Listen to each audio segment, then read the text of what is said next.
Donc voilà quelques documents que je montre, hein. Donc je filme que les titres pour question de droit d'auteur, hein.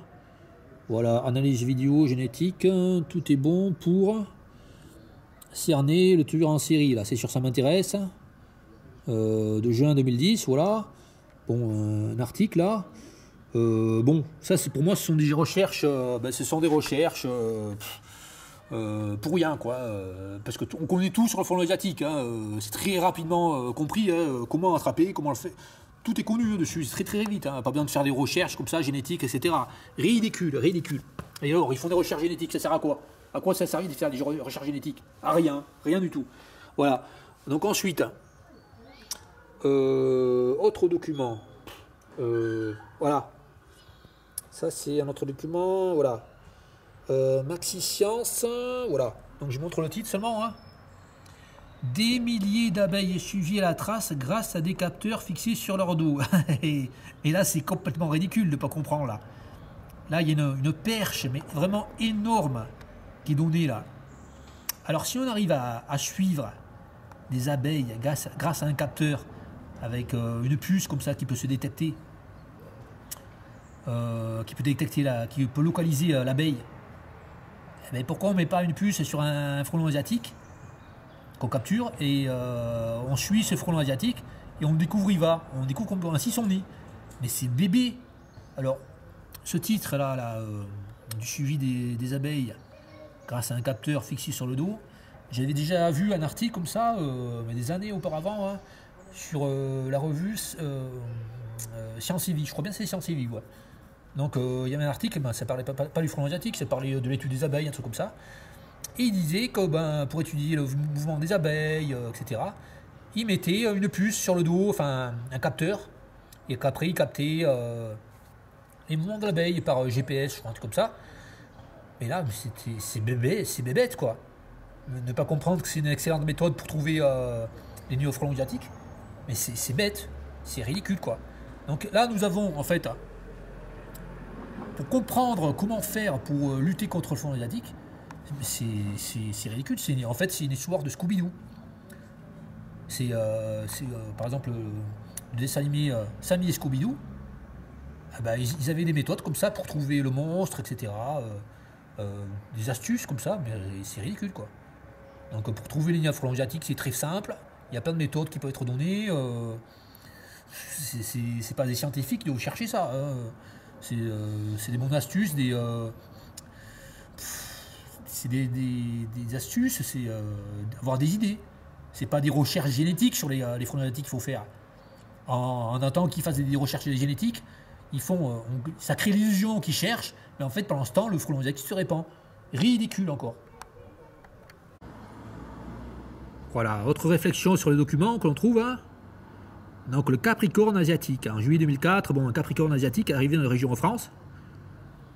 Voilà, donc ce qui a été fait, ils ont réagi très vite, hein, parce qu'il y a l'industrie du bois là qui est derrière, hein, donc ils ne voulaient pas qu'un Capricorne attaque tous les arbres et qui rend ces arbres impropres à l'industrie du bois, hein. Donc de suite, quand ils ont vu qu'il y avait un Capricorne asiatique qui est apparu à l'endroit, dans la France, ils sont intervenus de suite. Ils ont abattu 77 arbres. Voilà, très très vite. Pour absolument enrayer l'invasion du Capricorne asiatique. Voilà. Donc, s'ils avaient fait pareil avec le frelon asiatique, là, s'ils avaient fait pareil, ça aurait été pareil que le Capricorne asiatique. Ils auraient réussi à enrayer la propagation. Mais pourquoi ils n'ont pas fait ça avec le frelon asiatique? Parce que ça intéressait personne. Personne n'était intéressé par détruire le frelon asiatique. Voilà. Ensuite, là, nous voyons un document, là, et là, nous voyons un petit logo, là. Quand on voit ce petit logo, ça craint en général, hein. Enfin, souvent, ça craint, là. Ministre de l'Agriculture et de la Pêche, blabla, bon. Voilà. Numéro d'info, etc. Donc là, là, ils vantent, là, piège à guêpes, 100% naturel, très efficace, facile à utiliser, voilà. Blablabla, bien sûr, avec un appât sucré, ils disaient bien. Mais en fait, ils font payer un truc comme ça, là, 7 euros. Mais ridicule, 7,93 €. En fait, c'est quelque chose qui est exactement pareil qu'une bouteille une bouteille d'eau minérale renversée avec du sirop de cassis, etc. Mais il se fout de la gueule du monde, les mecs. Il se fout de la gueule du monde. Donc là, il vante. Ça, c'est encore. On peut toujours voir ces informations sur Internet. Là. Donc, une personne qui cherche à détruire les frelons asiatiques qu'elle trouverait chez elle, elle cherche, elle voit ça, elle voit. Oh là là, ministre de l'agriculture, de la pêche, oh là là, c'est sérieux. C'est une personne soumise qui comprend rien. Hein. Donc elle va dire, ben, je vais acheter ça, c'est efficace forcément. D'abord elle se fait entuber parce qu'elle paie un truc très cher. 7 euros, 7 euros ça fait 50 balles, 5,80 €, voilà. Il faut qu'elle se rende compte qu'elle achète une boîte de plastoc, 50 balles. Hein. Ils se foutent de la gueule du monde. C'est une grosse arnaque. Et ça, c'est pas, enfin, même dans leur absurdité, là, de voir piéger avec le sucre, le liquide sucré, là, le sirop de cassis, même dans cette absurdité, c'est encore plus absurde. Voilà, c'est déjà absurde de faire ça, mais payer 50 € pour faire des pièges comme ça débiles, c'est ridicule. Donc là, on voit ce piège qui est vanté, là. Donc il y a un trou sur le côté. Donc n'importe quel insecte peut arriver, là, se faire piéger, et puis il se noie, voilà. C'est un piège absolument pas sélectif, qui est absolument ridicule de mettre. Ça devrait être interdit de manière définitive et de suite, ça. Voilà. Bon, toujours la critique des articles sur le frelon asiatique sur Internet. Hein. Donc je montre que le titre, hein, pour des raisons de droit d'auteur. Hein. Voilà, une plante tueuse de frelon asiatique découverte à Nantes. Complètement ridicule cet article. Mais vraiment complètement ridicule. Alors là, il montre, dans ces articles, je vais décrire vite fait, hein, il parle d'une plante carnivore, hein, mais par contre, cette plante carnivore, c'est une plante d'Amérique du Nord. Donc c'est une bêtise, c'est incroyable. Bon d'accord, admettons qu'elle piège des frelons asiatiques. D'abord, elle n'empêche pas beaucoup. Hein, et ensuite, c'est une plante d'Amérique du Nord. Donc c'est pas une solution d'introduire une autre plante. C'est ridicule, c'est une bêtise extrême. Si c'est une plante qui n'est pas autochtone, c'est ça introduire une espèce qui n'est pas de la région encore. Et ils ne comprennent pas dans l'article là. Mais complètement ridicule. Mais ridicule. C'est un raisonnement en une fraction de seconde, normalement. On doit comprendre ça, voilà. Bon, dans l'article qui date du 15 août 2015, il finit l'article en disant qu'ils espèrent trouver une odeur attractive, là, parce qu'ils ont découvert que la plante carnivore, elle a attiré quelques frelons asiatiques, donc ils cherchent à synthétiser un attractif sélectif uniquement pour les frelons asiatiques, voilà. Donc c'est totalement mais ridicule. En fait, ils sont absolument bornés. Leur objectif, c'est pas attraper les frelons asiatiques. Leur objectif, c'est trouver des pièges. Ils s'en foutent d'attraper. Ce qu'ils veulent, eux, c'est un brevet, voilà. Donc ils disent qu'ils veulent breveter une molécule, voilà. Donc c'est attraper les frelons et les tuer, c'est pas intéressant pour eux. Hein. Le centre de recherche de Tours, là. Eux, ils s'en fichent, hein. Eux, ce qui les intéresse dans cette optique-là, s'ils veulent breveter une molécule pour gagner de l'argent, etc., ils ont tout intérêt à ce que le frelon asiatique se répande. Ils veulent avoir l'exclusivité d'une molécule. Voilà. Donc ils disent, ils espèrent qu'à la fin 2016, ça sera découvert. Voilà. On est fin 2016, j'ai pas entendu parler de ça maintenant. Hein. Voilà, donc une arnaque encore, une arnaque extrême. Voilà, je disais fin 2016, c'est même pas ça, hein, la fin de l'article. Allez, la dernière phrase, c'est Monsieur Darouzé espère trouver dans la plante, donc la plante carnivore, une super molécule attractive qui pourrait être utilisée comme appât pour les prototypes inédits de pièges. Déjà, prototype inédit, pléonasme, bon, 100% sélectif, qu'ils testent actuellement à Tours et qui devrait être commercialisé dès 2016. La belle arnaque.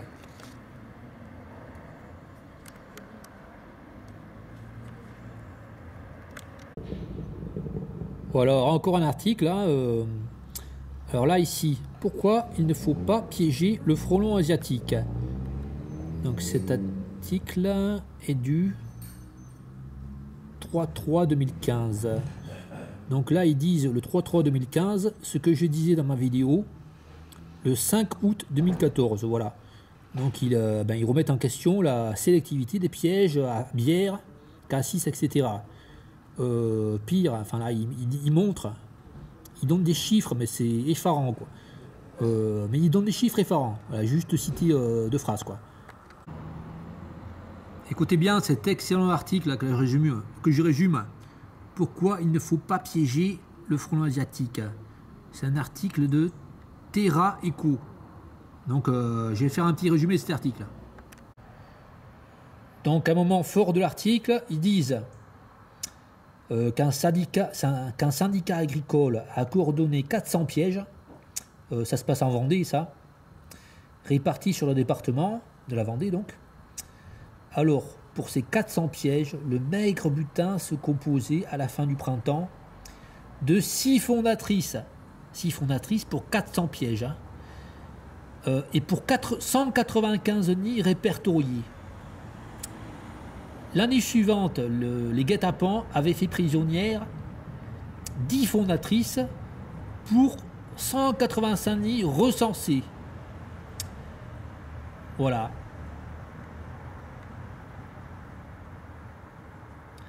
Alors, le syndicat en a conclu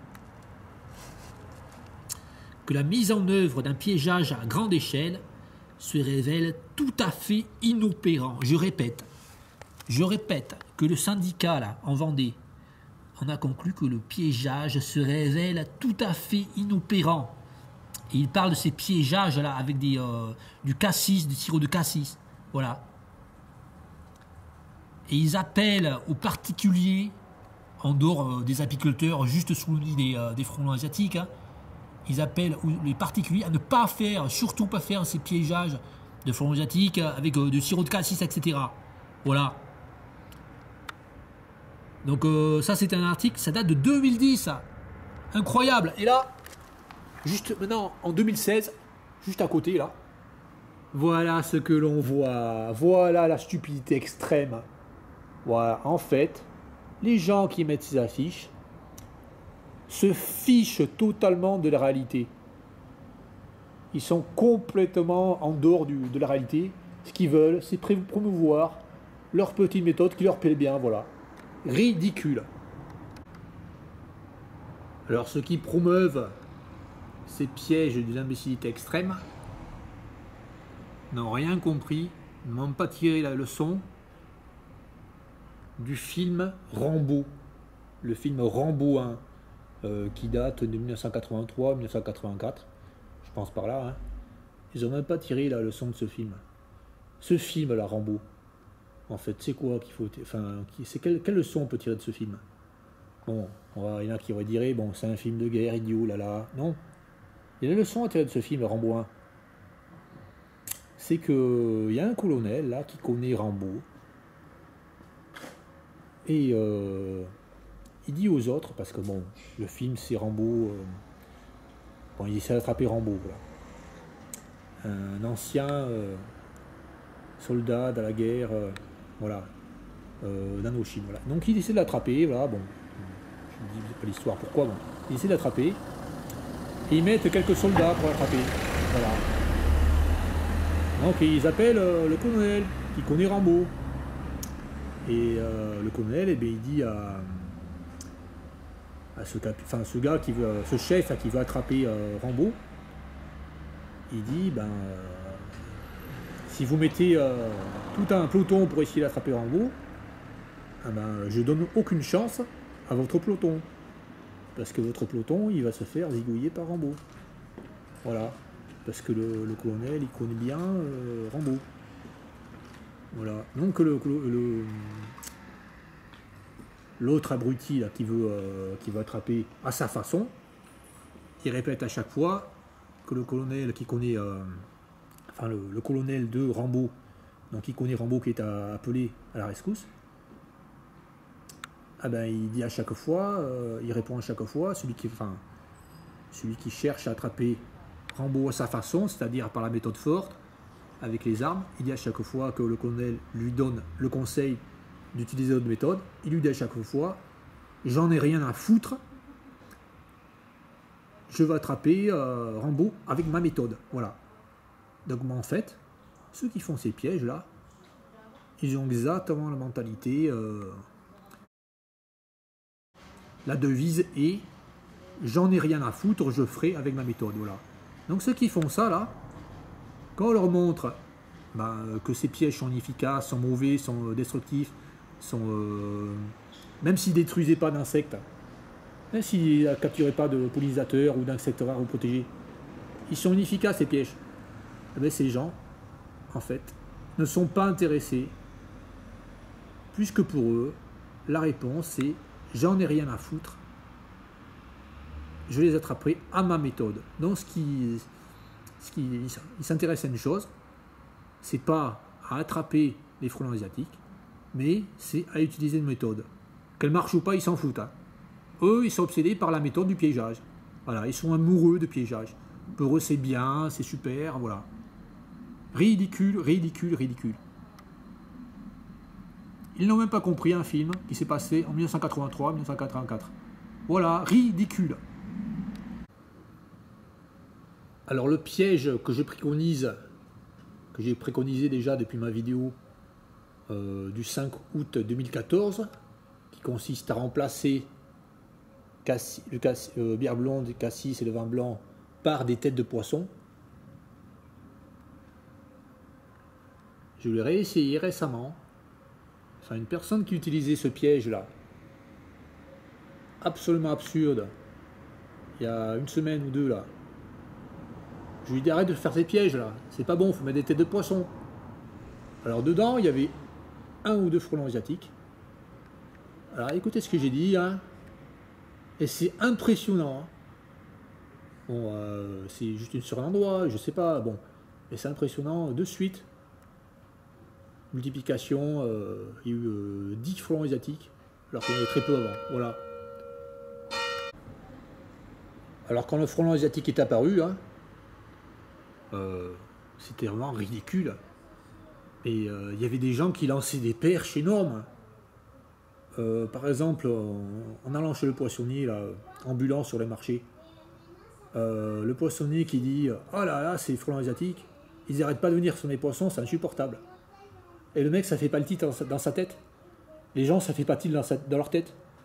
Mais si le frelon asiatique vient sur ton rayon de poisson, peut-être que les têtes de poisson, c'est efficace pour lutter contre le frelon asiatique. Non, même pas. Le gars, il lance une perche. Je parle pas du poisson, là, l'expression lancer une perche. Mais une perche, mais vraiment énorme. Une perche la plus longue qui puisse exister. Et les gens autour, ben non, ça tilte pas dans leur tête.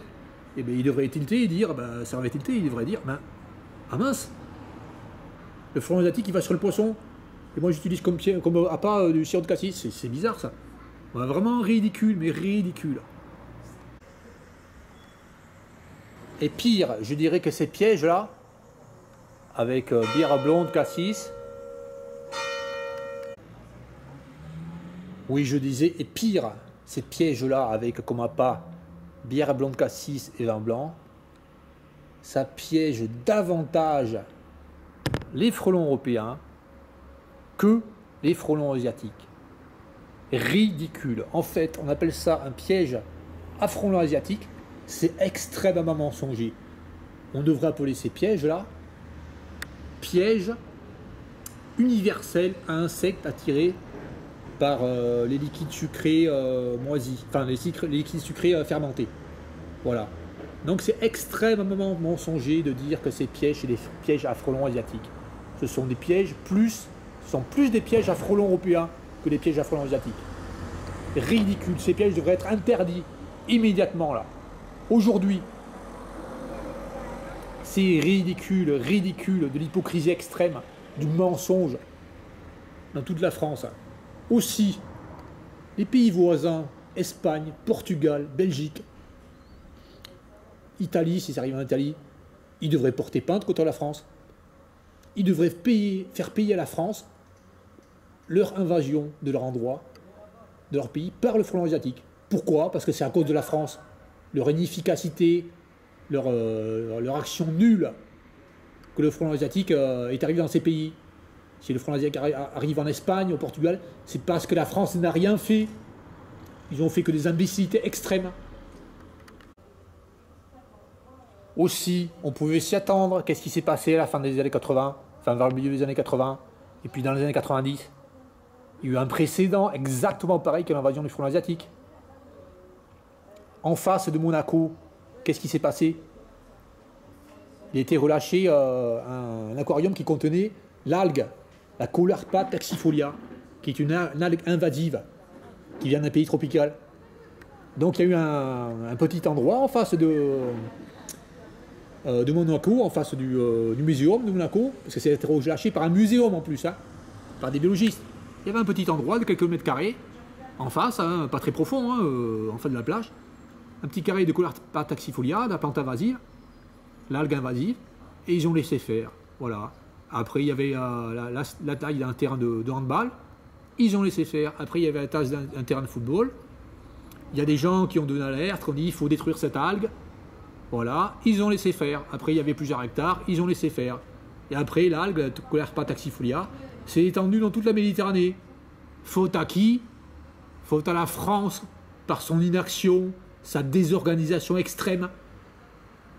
Incroyablement stupide, cette expansion de la Caulerpa taxifolia, alors qu'il suffisait de recouvrir avec une bâche les quelques mètres carrés qu'il y avait de cette plante.